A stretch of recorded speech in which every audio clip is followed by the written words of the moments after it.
Hi, boys and girls. We are going to start a new book today, and it's called A Long Walk to Water. So, you might have seen this book or a children's book that tells this similar story, but I believe this is based on a true story. So, I'm pretty excited to read it. It's a New York Times bestseller and a Newbery medalist. So, it's a very good book, and I'll start with chapter 1. Going was easy. Going, the big plastic container held only air. Tall for her 11 years, Naya could switch the handle from one hand to the other, swing the container by her side, or cradle it in both arms. She could even drag it behind her, bumping it against the ground and raising a tiny cloud of dust with each step. There was a little weight going. There was only heat, the sun already baking the air, even though it was long before noon. It would take her half the morning if she didn't stop on the way. Heat, time, and thorns. Selva sat cross-legged on the bench. It was Southern Sudan, 1985. He kept his head turned towards the front, hands folded, back perfectly straight. Everything about him was paying attention to the teacher. Everything except his eyes and mind. His eyes kept flicking towards the window through which he could see a road, the road home. Just a little while longer, a few minutes more, and he would be walking on that road. The teacher droned on with the lesson about the Arabic language, and Selva spoke the language of his Dinka tribe at home. But in school he learned Arabic, the official language of the Sudanese government, far away to the north. 11 years old on his last birthday, Selva was a good student. He already knew the lesson, which was why he was letting his mind wander down the road ahead of him. Selva was well aware of how lucky he was to be able to go to school. He could not attend the entire year because during the dry season his family moved away from their village, but during the rainy season he could walk to school, which was only half an hour from his home. Selva's father was a successful man. He owned many head of cattle and worked on their village as a judge, an honored and respected position. Selva had 3 brothers and 2 sisters. As each boy reached the age of about 10 years old, he was sent off to school. Selva's older brothers, Eric and Ring, had gone to school before him last year. It had been Selva's turn. His 2 sisters, Agit and Anith, did not go to school. Like the other girls in the village, they stayed home and learned from their mother how to keep house. Most of the time, Selva was glad to be able to go to school, but some days he wished he were still back in some herding cattle at home. He and his brothers, along with the sons of his fathers and other wives, would walk with the herds to the watering holes, where there was good grazing. Their responsibilities depended on how old they were. Selva's younger brother, Kul, was taking care of just 1 cow. Like his brothers before him, he would be in charge of more cows every year. Before Selva had begun going to school, he had helped look after his entire herd and his younger brother as well.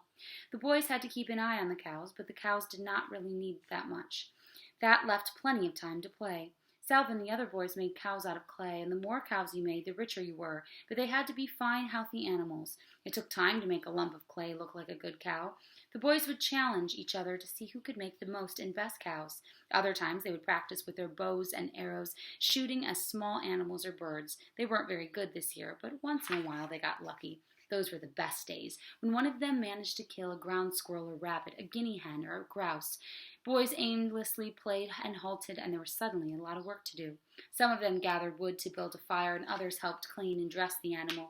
Then they roasted it on the fire. None of this took place quietly. Selva had his own opinion of how the fire should be built and how long the meat needed to cook, but so did all the others. The fire should be bigger. It won't last long enough. We need more wood. No, it's big enough already. Quick, turn around before it's ruined. The juices dripped and sizzled, and a delicious smell filled the air. Finally, they couldn't wait 1 second longer. There was only enough for each boy to have a few bites, but oh, how delicious those bites were. Selva swallowed and turned his eyes back towards his teacher. He wished he hadn't thought of those times because memories made him hungry. Milk. When he got home, he would have a bowl of fresh milk which would keep his belly full until supper time. He knew just how it would be. His mother would rise from work, grinding meal and walking around to the side of the house that faced the road. She would shade her eyes with one hand, searching for another, and far off he would see her bright orange headscarf, and he would raise his arm in greeting. By the time he reached the house, he would have gone inside to get a bowl of milk ready for him. Crack! The noise had been coming from outside. Was it a gunshot or a car backfiring? The teacher stopped for a moment, and everyone's head turned the window. The teacher cleared a throat which drew the boys to the again to the front of the classroom. He continued from his lesson where he had left off, and then crack, pop, pop, crack, ak.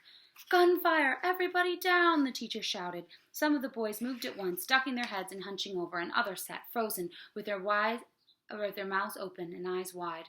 Salvo covered his head with his hands and looked from side to side in panic. The teacher edged his way along the wall, took a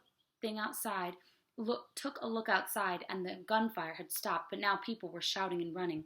"Go, all of you, into the bush. Do you hear me? Not home. Don't run. They will be going to the villages. Stay away from the villages and run into the bush."